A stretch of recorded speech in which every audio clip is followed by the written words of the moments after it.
Hey, good morning. So there's two options that most people could take when they have an online bully, and one of them is to just be quiet and keep doing what you're doing in your real life and showing like this is who I am. So that's what I've been doing for the last 2 years, and the online harassing and bullying is actually expansion like potentiated.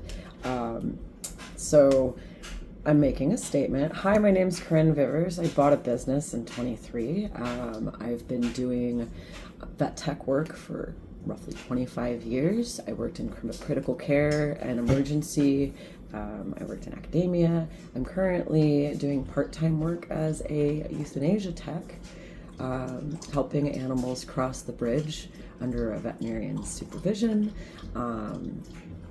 I also work as a security guard for a small production company that puts on events in Phoenix, and we heavily emphasize consent and safety and enthusiasm. I also make my income by coaching circus classes and making props. This online harassing that's been going on for 2 years does affect my businesses and my livelihood because this person reached out to the volunteer departments that I was part of, and he got me dismissed even though I had presented them my resignation letter first saying, hey, this is not okay. Are you going to help defend your volunteers? I volunteered for you for 15 years. So I had already made the decision to step away from that department when the harasser started making videos tagging Burning Man and Black Rock Rangers. Sorry for the cats. I'm being real and sharing everything right now. So the biggest thing that Daniel Jordan Kastner keeps putting in all of his videos is calling me a liar and saying that there's no restraining order that exists. And so here's the restraining order that does exist, that was awarded, and moving twice to avoid being served your restraining order does not mean that you don't have an injunction against harassment or an order of protection against you. It just means that you're a coward and that you run from things rather than face what you did. So, why was I awarded a restraining order? Let's start with the quick and dirty. I'm going to read you a synopsis that I sent to one of my board members today for the charity that I run, because she's just coming on. She hasn't heard the lore. She asked, who is this person? I said, he's not an ex, but far more nefarious. He was bothering BWB in Detroit and got kicked out of the events. He reached out to me to ask about BWB stuff, but never mentioned his history there. Quick. He said he did BWB things. He had not mentioned to me that he was problematic or that he was removed from events. He moved to Arizona and started going to flow events and presenting himself as wanting to get involved with BWB and Conclave. He never showed up to participate in BWB, and when he did attend Conclave meetups, he was disruptive, dismissive, and distracting. When I cut him from my life, my friend's cat went missing, and I started getting weird interactions online. I reviewed his friendship and realized this man had been stalking me online for years before disrupting my life in real life. So I posted in a group for lying and cheating men in Arizona to see if anyone else was being bullied by him here in AZ. He had a fake profile in the group and started blasting me as making it all up and calling me a liar and attempting to dox me to his friends on his public profile. The silly thing is, I'm undoxable. Everything about me is already public record. This all started roughly August 23rd. He stalks, redacted, of BWB Detroit. He approached her at an event and wouldn't leave her alone until her male friend told him to leave. Daniel emailed her about it after. She responded angrily, and then he sent screenshots of that conversation to this crazy YouTuber wannabe in Canada. She's got a lot of mental health issues and just sits on YouTube talking shit about other people all day. It's really sad they spend so much time hating on other people. I thought it all went away, but he posted again 9 days ago, and a friend mentioned it in conversation at the park. So that's like the synopsis that I want to share of like what's been going on. I'm going to read to you the events that I presented in order to be awarded the Order of Protection, otherwise known as an injunction against harassment. In Arizona, there's two forms. If you were in a domestic relationship, it's automatically an order of protection. If you were not in a domestic relationship, meaning you didn't sleep together, you never dated, you never lived together, and you had no intention of living or dating or whatever, which is my mistake. I told this man so early on, I have no intention of ever going on a date with you. I'm not interested. And so the judge would not order an OP, would not award an OP, because we have no domestic relationship, despite that being this man's potential, like, I don't know what his original mission is. Anyway, so timeline events involving Daniel Kastner and Corinne Vivers. On February 25th, 2023, Daniel Kastner contacted Corinne Vivers under the pretense of friendship, expressing interest in supporting her project, Arizona Burners Without Borders. He later distanced himself from BWB, despite previously claiming it was important to him while he was in Detroit. He did not attend any BWB events in Arizona. March 29th, 2023, during a hike, Kastner broached uncomfortable topics related to the show Dexter, arguing about subjects Vivers had previously stated she did not want to discuss. I'm going to expand upon that. He brought up Dexter while we were walking alone in the woods. I had my dogs with me. It's not abnormal to talk about shows that you like. It is abnormal to follow up by asking, if you had to make choices like Dexter had to make choices, what would your litmus test be for your friends on whether they're good or bad people? I got to talk about this statement with the judge. So again, this is kind of like the conversation I had with the judge before he awarded the IAH. March 30th, 2024, Kastner exhibited concerning behavior towards a friend's cat, raising alarms for Vivers regarding his treatment of animals. I was babysitting a cat. I invited several friends and I was welcome to invite up to three friends to go snowboarding. So I invited 3 friends. I actually invited 5, 3 to stay with us, 2 that were already in the area. And the 2 that were going to come up from Phoenix did not. Only Daniel came up. And during that time, lots of red flags, lots of uncomfortable moments. I decided I needed to distance myself, send him home earlier. But the morning that he was supposed to be leaving, he was petting my cat, or petting the cat that I was watching like this, like slamming his hand down on her head and going pat, pat, pat. I asked him, why are you petting that cat like a psychopath? He got angry, started an argument, and I asked him to leave, and I told him that I would be going on with my day. He left, and he left me a creepy note. On April 5th, 2024, Kastner had ordered a rope dart from my home business, Fire Mecca. I've notified him via the business POS system that he could pick up his order.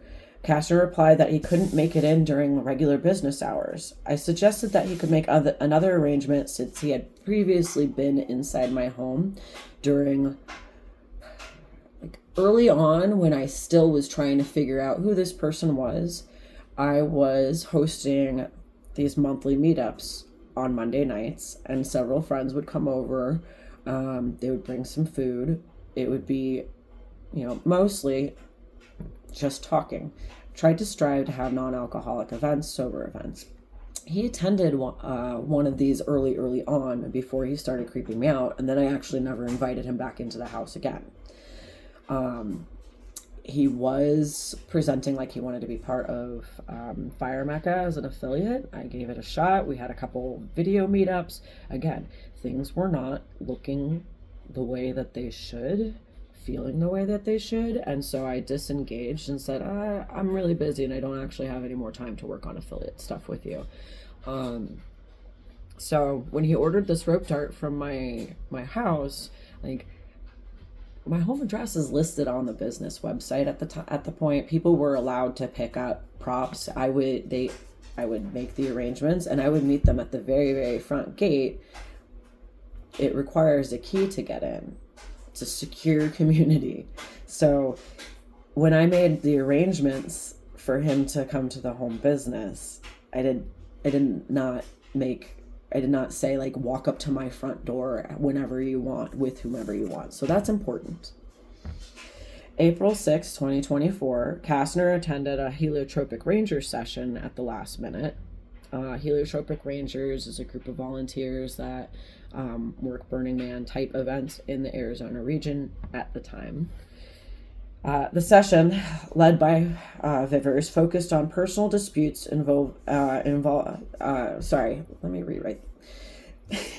rephrase this. The trainings on nonviolent communication, recognizing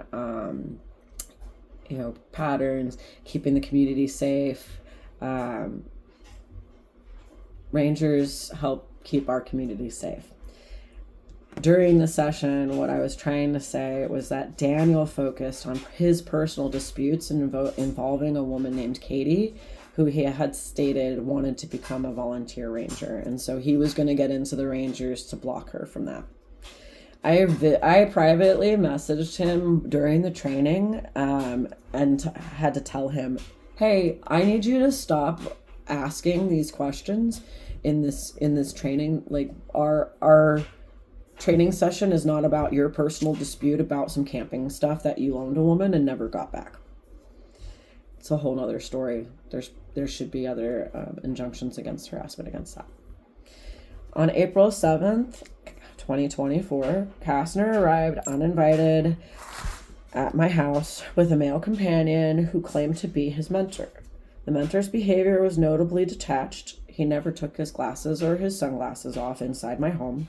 And then later that day, Kastner had a loud argument over the phone with another community member after that which was another violation of my boundaries. I had already told him, this Katie girl, I don't want to hear anything about it. I think that you've actually been bullying her, and I'm not going to help you bully some woman because she didn't want to return camping equipment after she had rebuked his advances.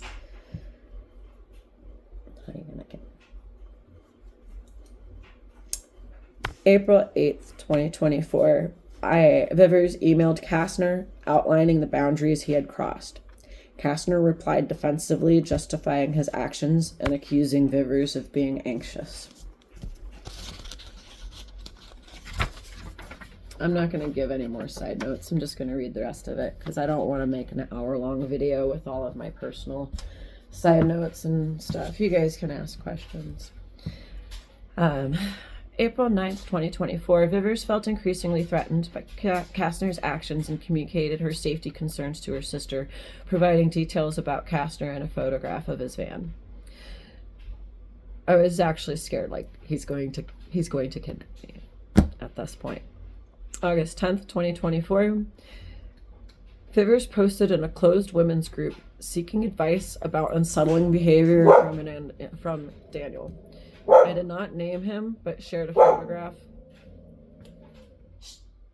Susan, please stop. Did not name him, but shared a photograph of Kastner and detailed her experiences. The responses were supportive and validated her concerns. August 11th, 2024, Kastner accused Vivers of defamation. He publicly shared personal information and private messages from the women's group, suggesting others could visit her home business, which led to increased harassment. Kastner enlisted Taylor Zisa from Los Angeles to further harass Vivers online, and then recruited Jubilee Briscoe, who misrepresented her actions on recorded live streams. Kastner shared Jubilee's content, damaging Vivers' reputation and resulting in her suspension from her 15-year role as a Black Rock Ranger. Zach Mayfield contacted Vivers to alert her that Kastner had received restraining orders in Detroit for similar behavior after stalking a woman named Jordan in 2022. He also mentioned that many of Kastner's former friends kept their distance due to his signs of narcissistic personality disorder. August 12th, 2024, Taylor Zisa contacted Vivers, soliciting information on why she asked a close community about her friend. Zisa demanded that the victim provide evidence on the missing cat and the claims from other women who felt unsafe. Additionally, Zisa urged Vivers to chat with her.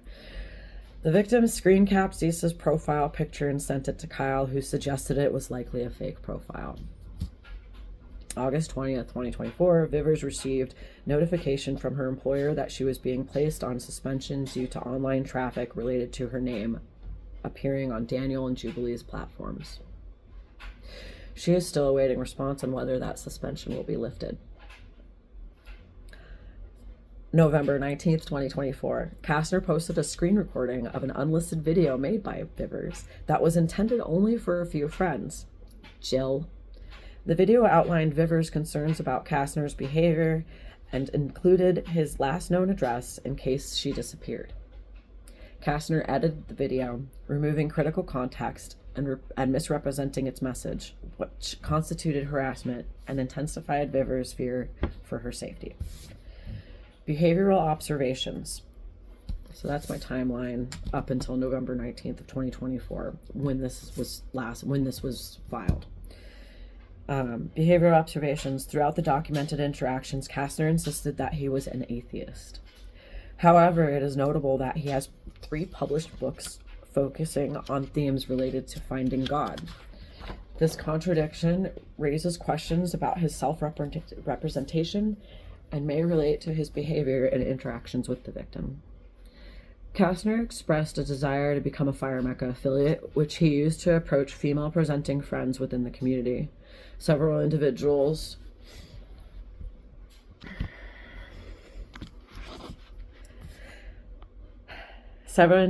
reported feeling uncomfortable with his behavior, highlighting a troubling pattern where he seemed to target women for social interactions that made them feel uneasy.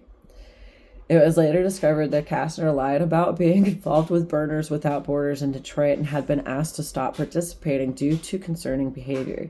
He was explicitly requested to refrain from proselytizing to the people the volunteers were serving that day. Kastner became agitated and allegedly started a shouting match with one of the organizers during the setup of an outreach event. Conclusion. The victim's account illustrates a troubling pattern of harassment and unsettling actions by Daniel Kastner and have caused her significant distress and raised serious safety concerns. Further investigation is recommended, and she actively seeks an injunction against harassment. So, this is what it was presented to the court, and then they awarded me this injunction against harassment. That's very real. Very real. I don't lie. I don't have a reason to lie. I'm just trying to survive and keep myself fed and my four cats and 2 dogs now. Like, I rescue animals. I run a charity called Burners Without Borders Arizona. We do outreach things. I'd love people's participation and volunteering at street cleanups and blood drives, come up with projects. But like this nonsense that this man targeted for me, it's not okay. It's not cool. So if anybody listening is the type of person that does this kind of shit, get a hobby. Go learn to play an instrument. Learn to paint. Go feed the homeless. Go volunteer at a memory care facility and hang out with people whose families have abandoned them to die alone. But like this stuff, making multiple YouTube channels that have up to 65 videos of you just calling me a liar because you're trying to get clickbait. I'm not that cool. But I am cool enough to know that my videos get way more views than yours right out the gates. So peace, love, light, and healing.